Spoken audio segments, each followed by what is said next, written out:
Hello everyone, welcome to Inconvenient Truths. I'm your host, Jennifer Zeng. A while ago, right before the US and Iran were going to hold indirect talks on April 6, the CCP and Iran signed a 25-year comprehensive strategic cooperation agreement. According to the agreement, China will provide its BeiDou Navigation Satellite System to Iran to enhance Iran's combat capabilities. Today, I'd like to discuss a little bit of the agreement and what this BeiDou Navigation Satellite System, or BeiDou system, means for the US and the world.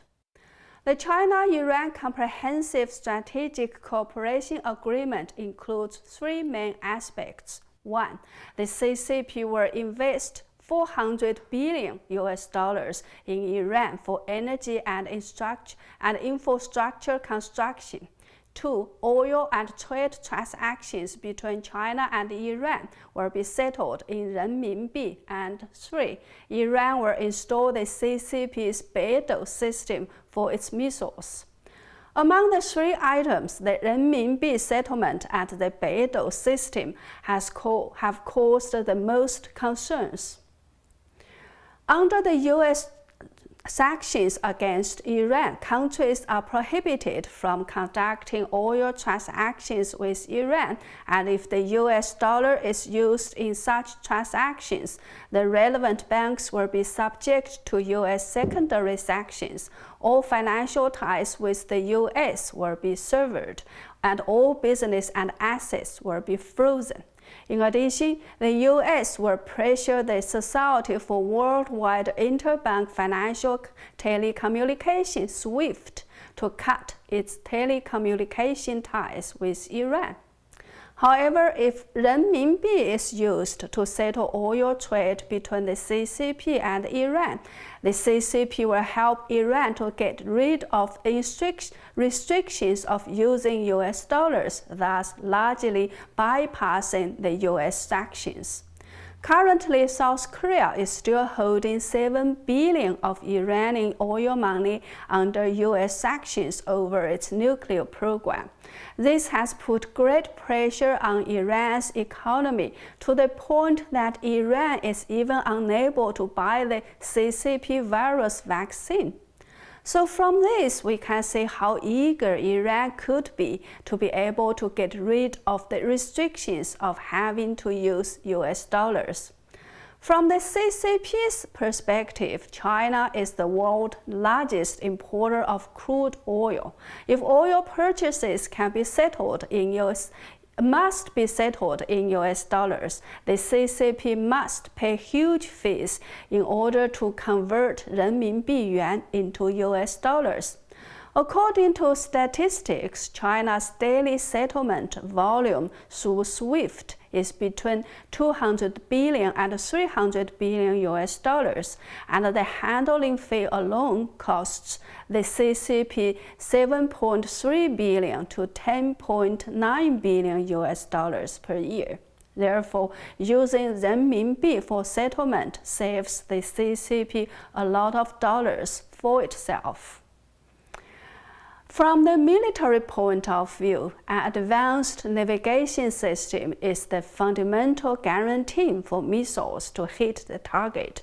It is believed that although Iran lacks an effective navigation system, it has never dared to use US and EU navigation systems because the navigation signal may be cut off in the event of a Western-led military conflict.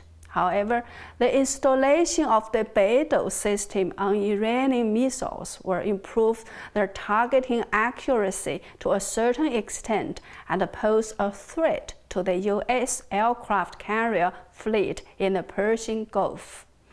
BeiDou system is one of the 4 core providers of global satellite navigation systems recognized by the International Committee on Global Navigation Satellite System, established in 2005 under the umbrella of the United Nations. The other 3 suppliers are the US Global Positioning System (GPS), the Russian Global Navigation System, and the European Union's Global Satellite Navigation System (Galileo). We all know that the US GPS played an important role in the Gulf War against Iraq. This war was very different from the traditional war that people knew of before.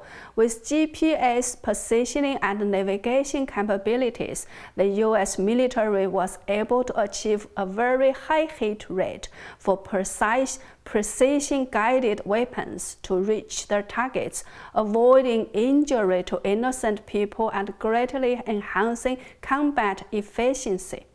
It was said that the CCP was greatly shocked by that war, so it spent 26 years, more than $12 billion, and launched 55 satellites to finally establish its own navigation system, the BeiDou system. The CCP regards the BeiDou system as a great and powerful weapon. It is a global spy tool for all-weather, all-day high-precision positioning, navigation, and timing. It can be used in military, transportation, communication, urban surveillance, and other fields. It has 31 more satellites than the US GPS. The coordinated cooperation of its space and Earth network involves the coordinated scheduling and monitoring management of dozens of systems and tens of thousands of equipment sets. So the BeiDou system, the CCP, is able to put in place a vast system that can monitor the entire globe.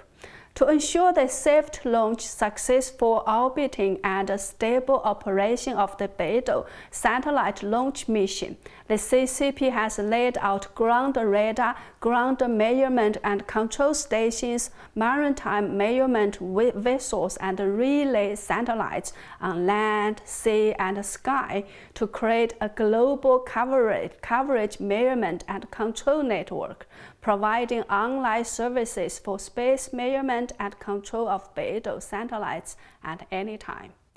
According to some Chinese commentators, the BeiDou system will become a nightmare for the world. Why? The CCP is now actively promoting the BeiDou system via its One Belt, One Road initiative among the 137 countries that signed up. More than 100 have the most frequent use of the BeiDou system, most of them in Southeast Asia and Africa. Then, more than 30 countries in the Middle East, Africa, and other regions also use the BeiDou system.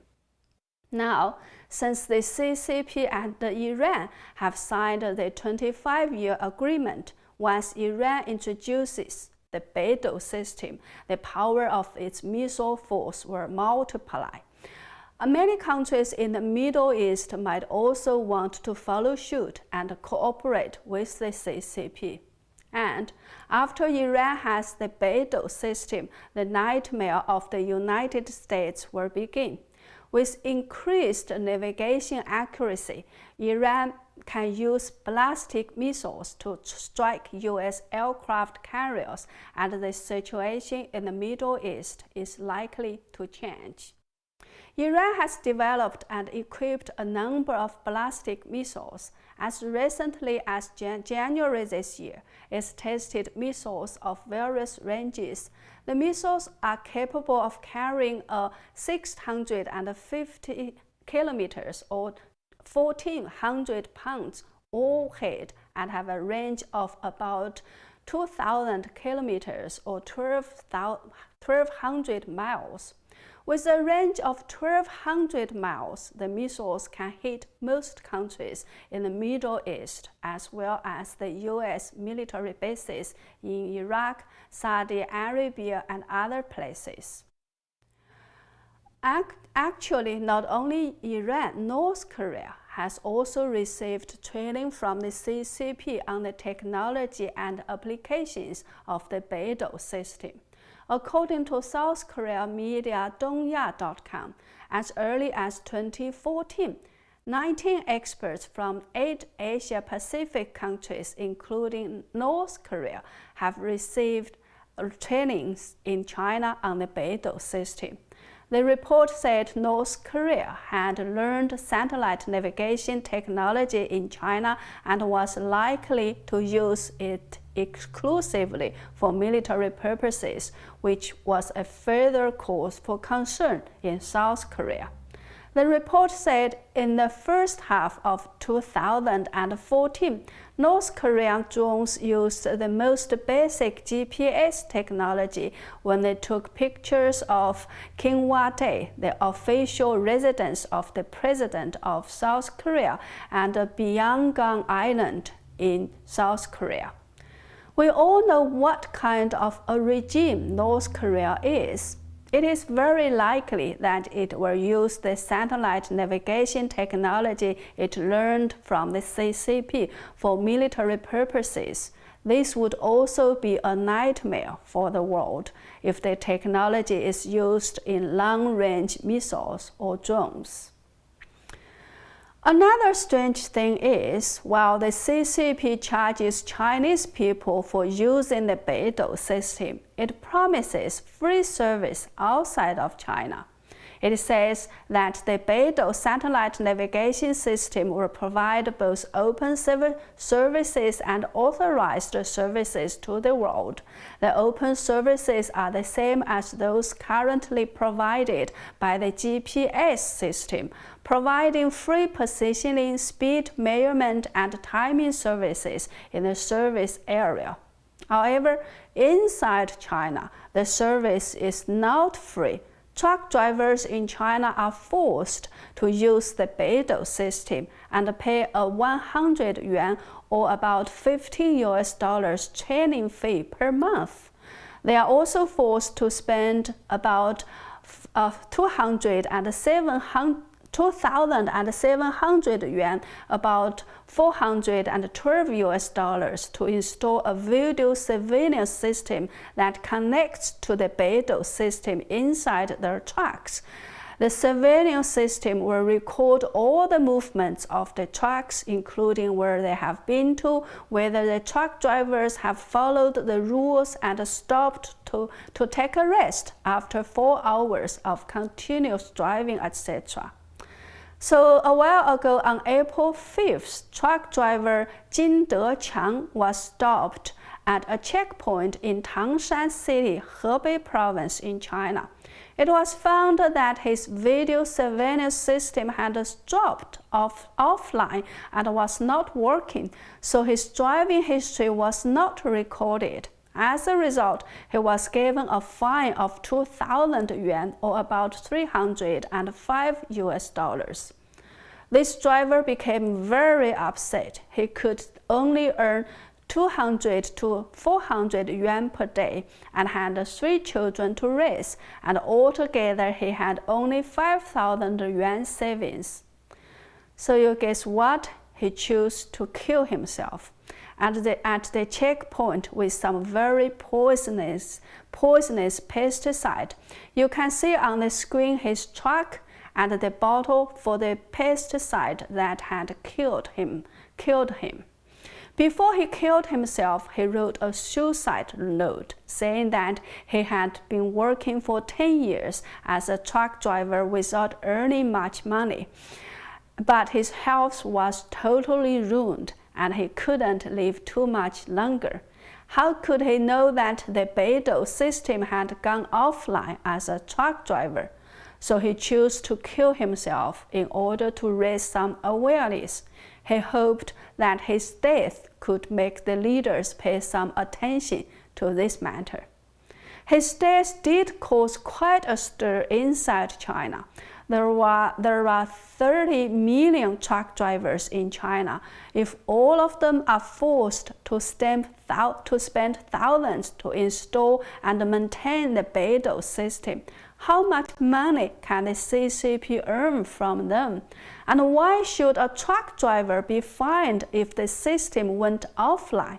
People asked all sorts of questions and also doubted the quality of the BeiDou system. The reason I'm telling this story here is to ask the question and make everybody think. Why does the CCP offer free navigation service outside China while squeezing so much money from the Chinese truck drivers? If the truck drivers don't install the system, they cannot pass the annual inspection. Now, let's talk a little bit about the changes in the U.S. policy toward Iran. In July 2015, the 5 permanent members of the United Nations, including the United States and China, signed a joint comprehensive plan of action, also known as the Iran nuclear deal or Iran deal. In May 2018, former U.S. President Trump withdrew from the deal after announcing that it is defective at its core. Trump said, "If we do nothing, we know exactly what will happen. In just a short period of time, the world's leading state sponsor of terror will be on the cusp of acquiring the world's most dangerous weapon." The Trump administration then imposed more than 1,600 sanctions on Iran, including an oil embargo and comprehensive economic sanctions. Then on April 6 this year, the new U.S. administration and Iran held indirect talks through European representatives in a shuttle diplomacy on the U.S. return to the Iran nuclear deal. Although the US, Iran, and Europe all called the talks constructive, and the US side said it did not expect an immediate breakthrough, the Iranian side, on the other hand, has taken a hardline stance in the talks. And what's the reason behind that? It is highly possible because Iran had just signed the agreement with the CCP and had the CCP's support behind it. So we can also say that the 25-year comprehensive strategic cooperation agreement between the CCP and Iran is a major blow to the Biden administration. A Chinese commentator, Mr. Li Yanming, said, "The public alliance between the CCP and Iran is a sign that the CCP will further contain U.S. military deployments in the Middle East through Iran, distracting U.S. control over the Indo-Pacific region and paving the way for its military expansion in the Taiwan Strait, the South China Sea, and the world." Well, that's all for today's Inconvenient Truths. We all know there is no free meal in the world. Why do people always fall into the CCP's traps? I hope everyone can think about this. If you like my programs, please do share them with more people. The world needs the truth so badly at such a critical moment in history. Thank you. See you soon.